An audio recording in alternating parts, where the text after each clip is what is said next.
Hello, everyone, and welcome to our question lab. We're happy to have you here today as we discuss MSK. Leading our discussion tonight is Dr. Faris Vakarian, and he's going to introduce himself now. Faris. Thank you, Sean. Hey guys, my name is Paris. I'm a dermatology resident here in Dallas, Texas. I originally graduated from pharmacy school in Missouri and then went back home to Michigan, finished medical school.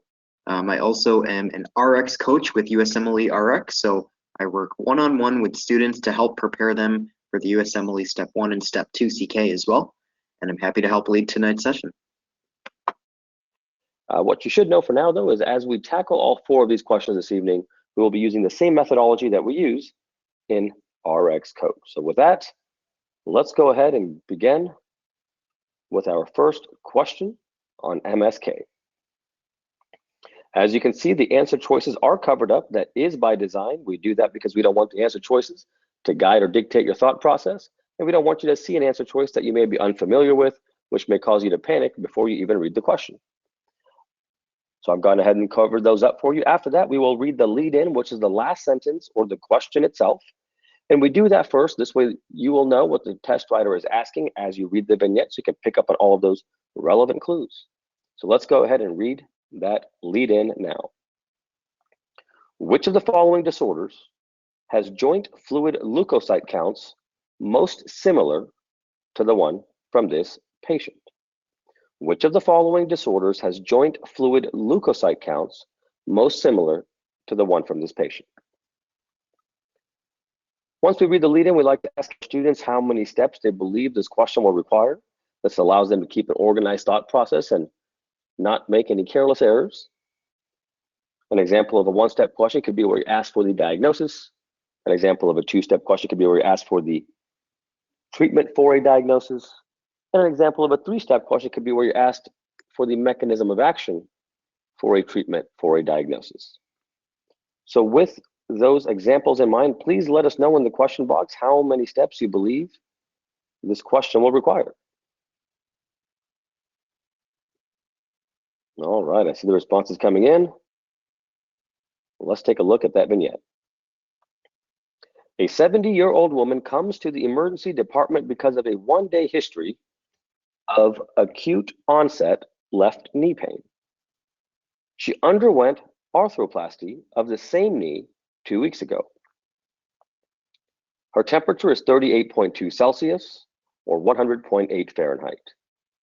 Physical examination shows swelling, erythema, and decreased range of motion in the left knee. A joint aspiration has a negative Gram stain. The joint fluid culture grows Staph aureus.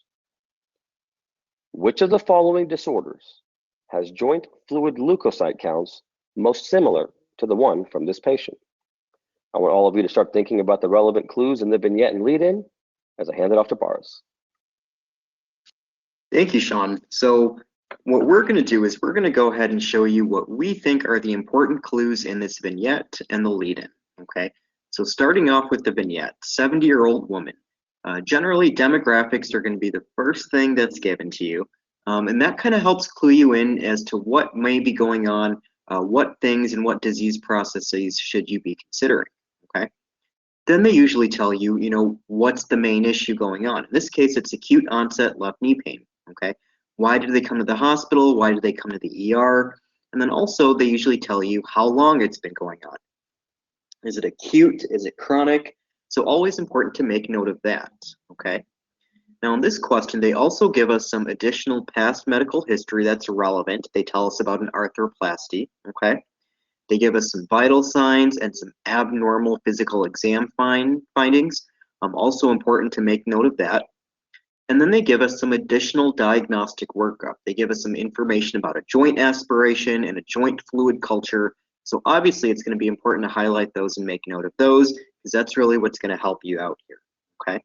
So then they're asking us about a disorder that has joint fluid leukocyte count similar to the one that this patient has, okay? So I think we have a few steps here. I think one, we need to figure out what condition does this patient have? Two, what would be the leukocyte counts in that patient? And then 3, what other disorder has a similar leukocyte count level from joint fluid? So I think we have a nice 3-step question here, okay? So let's go ahead and let's take a look at those answer choices. And we have 5 answer choices that we're working with here, okay? And so what we recommend is that when you're going through these answer choices, we actually recommend starting at the bottom and working your way up to the top, okay? So starting at answer choice E and working your way up to A. The reason we recommend doing this is because a lot of times we'll see students who start at the top, they'll see something they like and they'll select it without having gone through all the choices. So this way prevents you from doing that and prevents you from biasing yourself. So we're going to go ahead and do that now. Answer choice E, systemic lupus erythematosus. D, rheumatoid arthritis. C, osteoarthritis. B, joint trauma. And A, gout. So we're going to go ahead and open up that poll. Go ahead and select the answer choice you think is the best answer here, and we'll talk about it in just a few seconds. Excellent. Thank you, Paras. So once again, we've opened up the poll. We'll wait until about 2/3 of you have responded before we go over the correct and incorrect answer choices. Remember that on test day, there is no penalty for guessing, so you should never leave a question blank, and certainly no penalty here tonight. So if you're unsure what the answer is, don't worry. Take your best guess, and then we will go over and review the answer choices together in just a moment.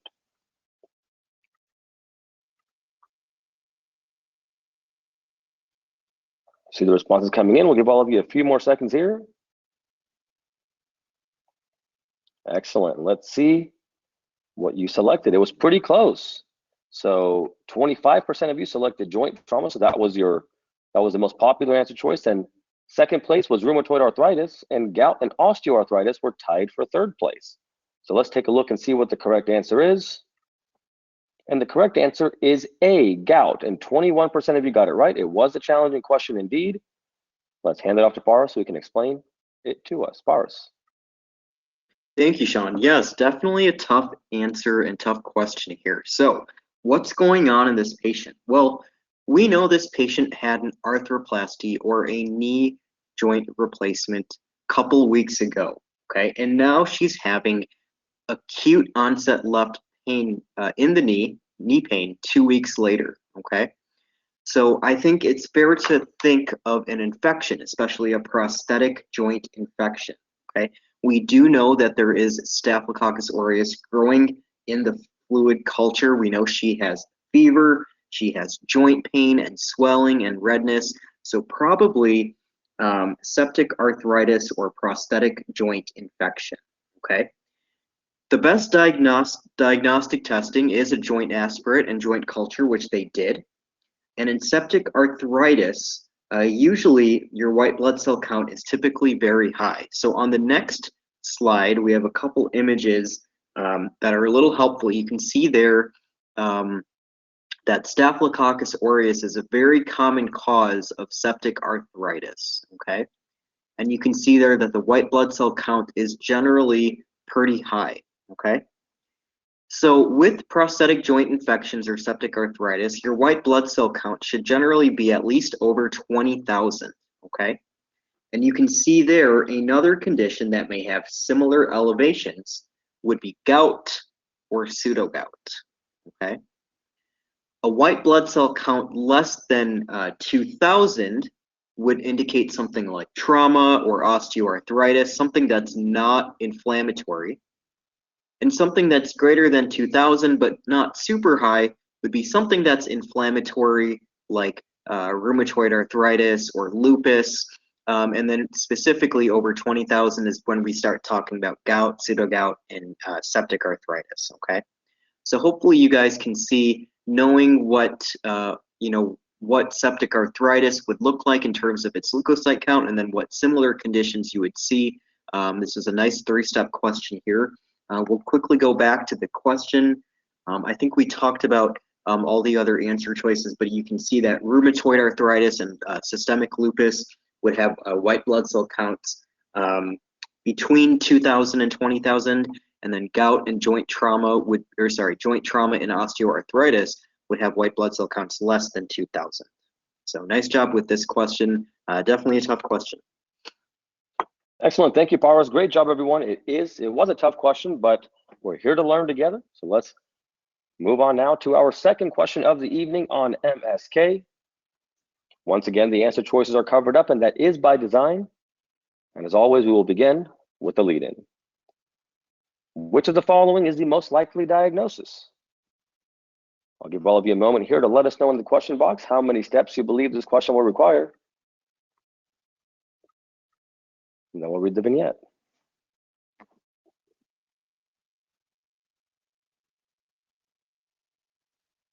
All right.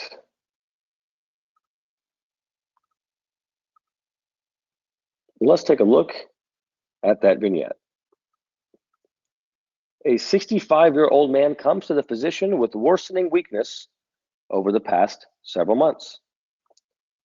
He says he has difficulty climbing stairs and opening jars. He eats a normal diet. When asked to stand, he uses his hands to lift off the chair. Serum studies show potassium of 5, thyroid stimulating hormone of 4, and creatine kinase of 500.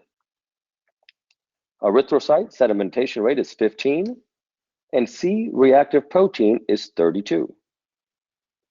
Biopsy of the quadriceps muscle shows rimmed vacuoles, endomysial inflammation, and myofiber degeneration with amyloid deposition.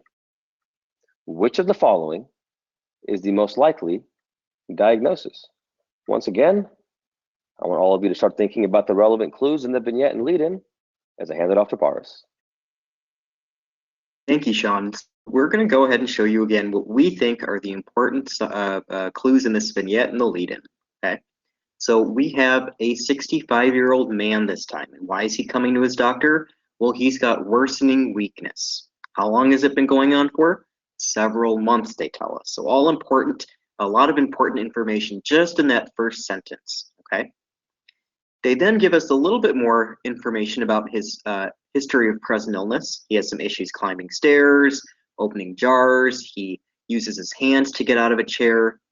And then they give us some important lab findings as well. Potassium, TSH, creatine kinase, ESR, CRP. So all important to take note of and make sure you're processing those and using it to come up with a differential diagnosis. And then lastly, they do give us some biopsy findings. So that's going to be important here as well. Okay, it's very important to make note of that whenever you get biopsy or joint aspiration findings or imaging findings, always important to make note of that. So then they ask us just, what is the most likely diagnosis? So I think this is probably a one-step question. We need to use those clues in the vignette to come up with the diagnosis. So let's take a look at those answer choices. We've got a few different answer choices here, and hopefully you guys are seeing that there's a little bit of a trend here in these answer choices. So answer choice E, polymyositis. D, necrotizing myopathy. C, inclusion body myositis. B, hypothyroid myopathy. And A, drug-induced myopathy. So we're going to go ahead and open up that poll. Go ahead and select what you think is the most likely diagnosis, and we'll talk about it in just a few seconds. Excellent. Thank you, Paras. So once again, the poll is open. We'll give all of you a few moments here to submit your responses. And as always, we will go over the correct and incorrect answer choices. And that is something you should be doing also when you're doing practice questions. Make sure you got it right for the right reasons and make sure you understand why the incorrect answers are incorrect. You can learn from all of those distractors and choices.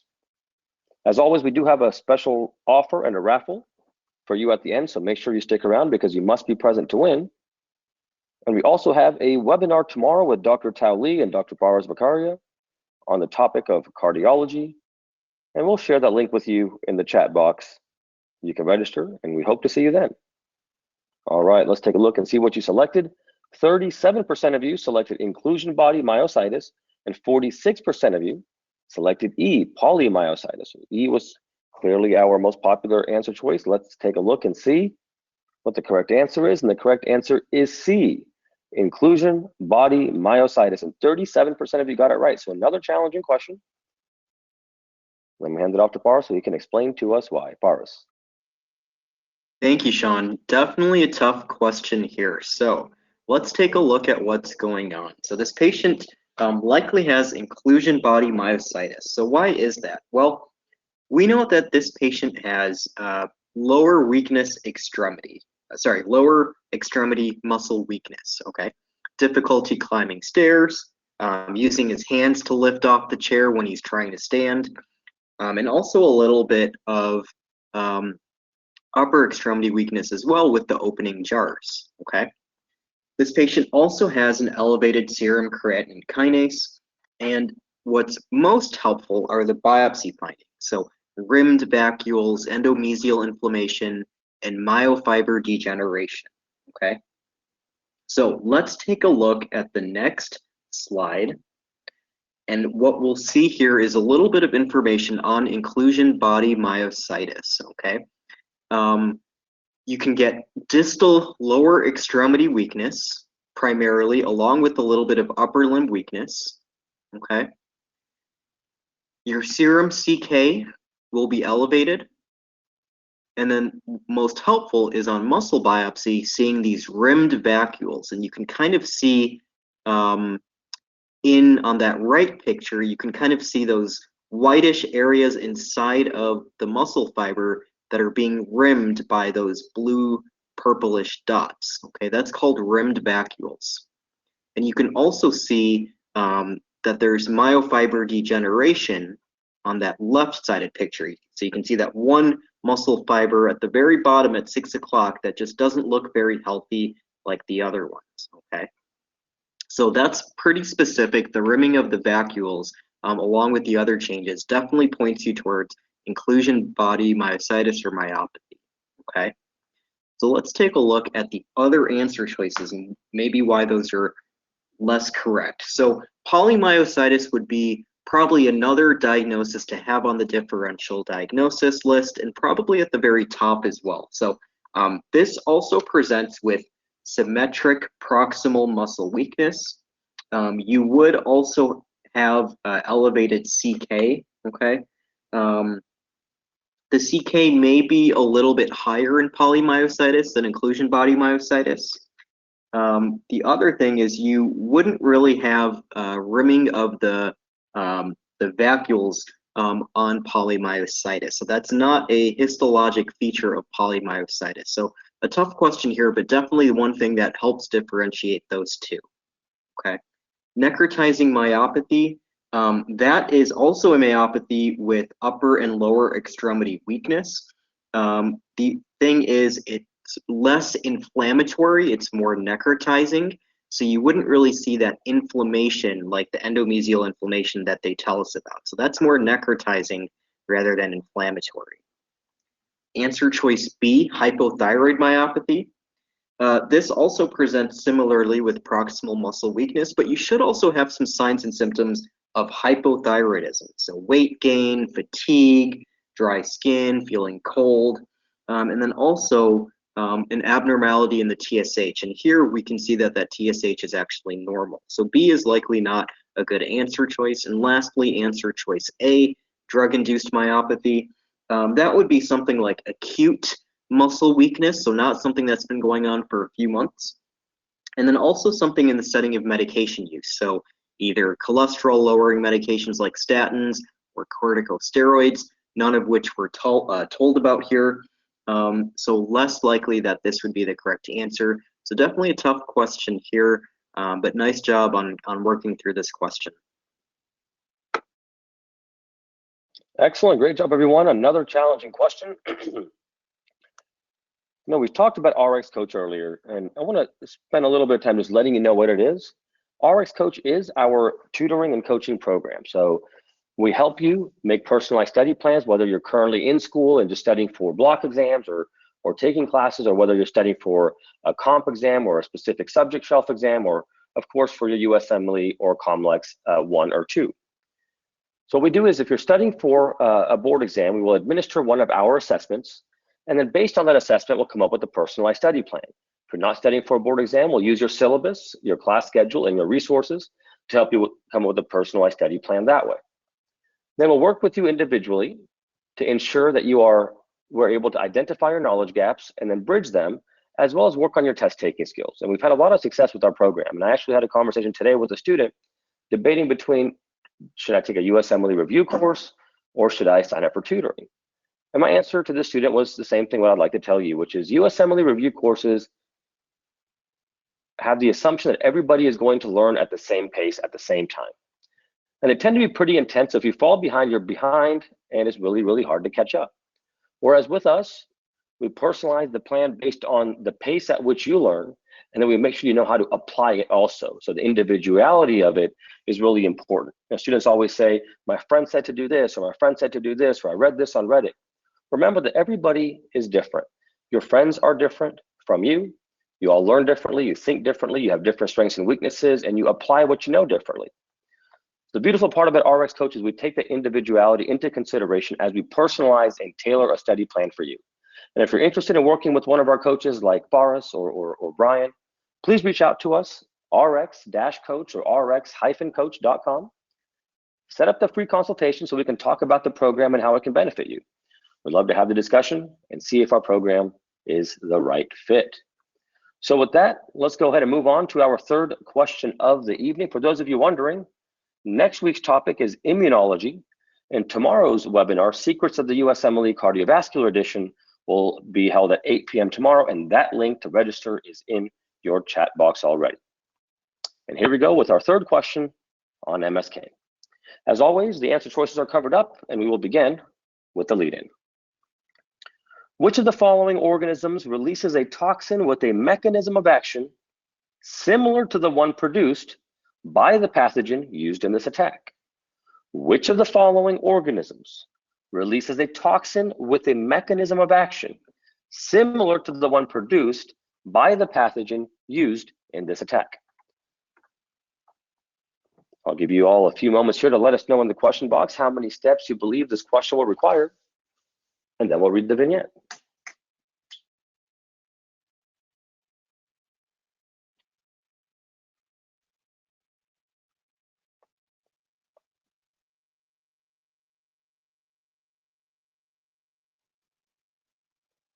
All right, well, let's go ahead and take a look at the vignette.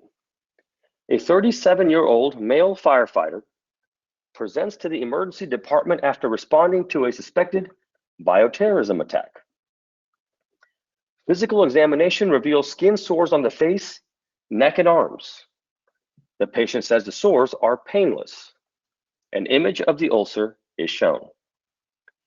Which of the following organisms releases a toxin with a mechanism of action similar to the one produced by the pathogen used in this attack? I'll let you start thinking about the important clues in this vignette as I hand it off to Faris. Thank you, Sean. So once again, we're going to go ahead and show you what we think are the important clues in this vignette and the lead-in. Okay, so again, they now give us demographics. So we have a 37-year-old male, and they actually give us the occupation right off the bat. So that's always important. Whenever they tell you someone's occupation right off the bat, a little bit, you should make note of that. Why are they telling that to us? Okay, we then see why. He was maybe, he was responding to a suspected bioterrorism attack. We see that there are certain sores on the skin of the patient, and they are not painful. And then they actually give us an image of an ulcer or one of those sores, as they say. Okay. So then the question is asking us, what organism releases a toxin with a similar mechanism of action to the one made by the pathogen used in this attack? So I think we actually have a few things going on here, few steps. One, I think we need to come up with the diagnosis. So what is the diagnosis here? Two, what is the pathogen in this diagnosis? Three, what is the mechanism of action of that pathogen? And then four, what organism has a similar mechanism of action to that? So once again, diagnosis, pathogen, mechanism of action of the pathogen, and then an organism with a toxin with a similar mechanism. Okay, so I think this could actually be a 4-step question. Okay, so that means we're going to have to strap in here, and we're going to have to take a good look at these answer choices. So let's go ahead and do that now. Answer choice E, Vibrio cholera. D, Mycobacterium tuberculosis. C, enterohemorrhagic Escherichia coli or E. coli. B, Corneobacterium diphtheriae. And A, Clostridium perfringens. So we're gonna open up that poll. We'll give you guys a few seconds because we know this is a few-step question. And then we'll let you guys select the answer that you think is the best answer, and we'll talk about it in just a few seconds. Excellent, thank you, Paras. So yes, this is a multi-step question, so we'll give you some additional time here.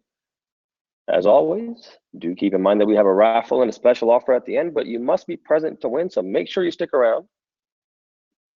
And another reminder, we do have a webinar tomorrow night at 8 p.m. with Dr. Lee and Dr. Vicaria, Secrets of the USMLE, where we will talk about strategy to set yourself up for success as you take your boards and dissect some USMLE style questions. All right, I see the responses coming in. Let's take a look and see what you selected. In first place was Clostridium perfringens. And in second place, we had Corneobacterium diphtheriae. So let's take a look and see what the correct answer is. And the correct answer is E, Vibrio. So 20% of you got it right. Once again, another challenging question. Let me hand it off to Paras so we can master this topic and get it right on test day. Paras. Thank you, Sean. So definitely a tough question here. So let's work through those steps one by one. So what is the likely diagnosis here? Well, this is likely a suspected bioterrorism attack. Okay, so one thing we should be thinking about, especially with painless ulcers, is anthrax. Okay, so anthrax would be the likely diagnosis here. Painful, necrotic ulcers, you can see that black eschar that's overlying that ulcer, okay? So that's what we'd consider a necrotic eschar overlying a painless ulcer, okay? So whenever you have that, especially in this setting, definitely think of anthrax, okay? So let's go ahead to the next slide. Sean has actually gone ahead and pulled up an important microbiome table, okay? So we can see there in the diagnosis of Bacillus anthracis, that is step number 2. That is the pathogen for anthrax disease, okay?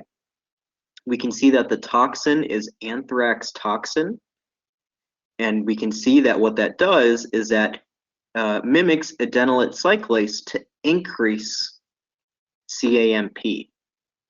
And you can see there that it also talks about that black eschar in cutaneous anthrax, okay? Now you can see there in the same subsection of this table of increasing fluid secretion is Vibrio cholera, or cholera toxin. And it also overactivates adenylate cyclase. So we can see there that this mechanism of this toxin is similar to that of Bacillus anthracis, okay? Let's take a look, and so we'll stay on this table because some of the other answer choices are actually in this as well. So at the very bottom, Clostridium perfringens, that alpha toxin works to degrade phospholipids and degrade the tissue, okay? So not similar to anthrax. We'll go back to the top and we can see there that one of the other answer choices was Corneobacterium diphtheriae. And we can see there that that diphtheriae toxin works to inactivate elongation factor, which is not what is happening in Bacillus anthracis. And then lastly, enterohemorrhagic E. coli, or Shiga toxin, and that inactivates ribosomes, okay? So different mechanisms than what the anthrax toxin does. So we'll go back to our answer choices and our vignette. Hopefully you guys are able to see why this is anthrax, and you can see now why answer choice E is the best answer here. We talked about answer choice C, B, and A. Answer choice D, if you picked that, that actually has a variety of virulence factors, but none of them that are considered exotoxins. So that would be also kind of a red herring here, so not a best answer choice. So definitely a very tough question with 4 steps here, but nice job, and hopefully this practice will help you out on test day as well. Excellent, thank you, Paro. So once again, some challenging questions so far. We have one left. Let's try to finish strong. So here we go with our fourth and last question of the evening on the topic of MSK. Once again, the answer choices are covered up, and we will begin with the lead-in. Which of the following muscles is most likely the source of this patient's pain? Which of the following muscles is most likely the source of this patient's pain? Once again, I'll give all of you a few moments to let us know how many steps you believe this question will require, and then we'll read the vignette.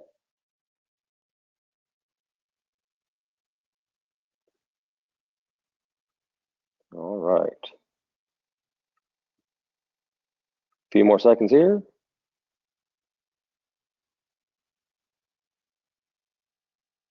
All right, let's go ahead and take a look at that vignette.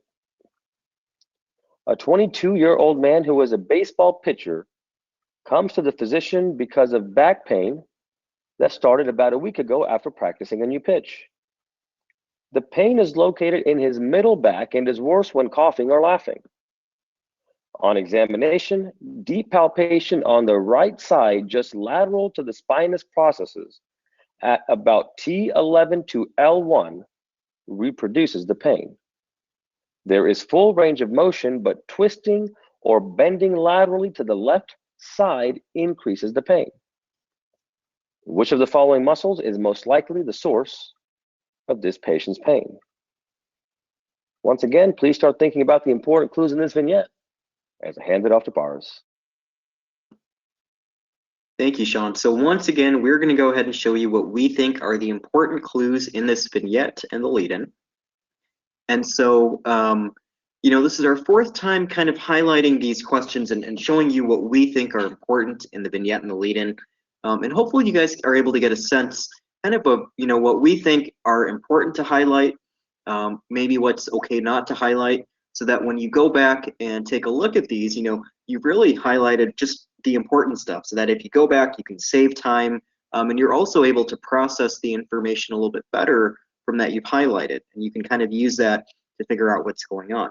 Okay, so hopefully this was good practice for you guys as well. So we'll go ahead and do that again with this vignette. So again, we have a younger patient here who is a pitcher.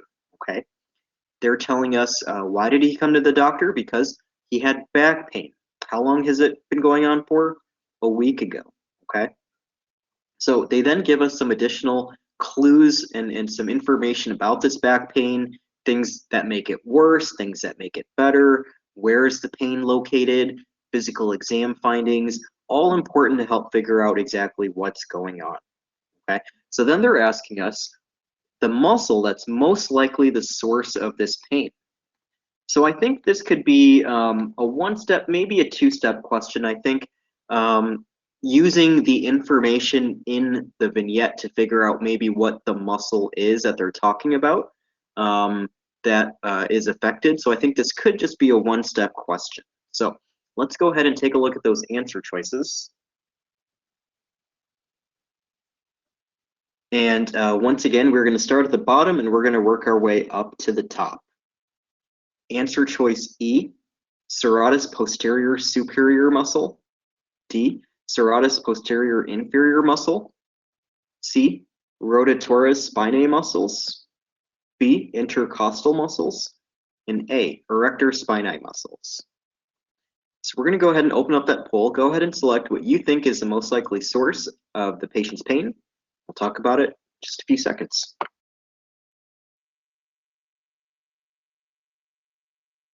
Excellent, thank you, Paras. So this is our last question of the evening. Let's try to finish strong.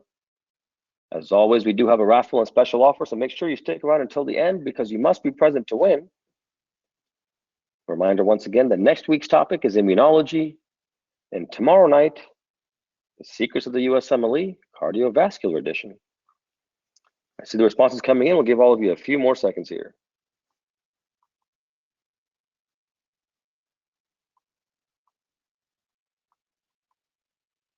All right, well, let's take a look and see what you selected. There seems to be a clear favorite here with 49% of you selecting serratus posterior inferior muscle. Let's see what the correct answer is. And the correct answer is indeed D, and 49% of you got it right. So way to finish strong. Let me hand it off to Paris. Thank you, Sean. Yes, definitely great job. Way to finish strong here. So what you can see here is on the next slide, actually, we have a nice diagram and an image of the two main muscles to think about here, the serratus posterior muscle groups.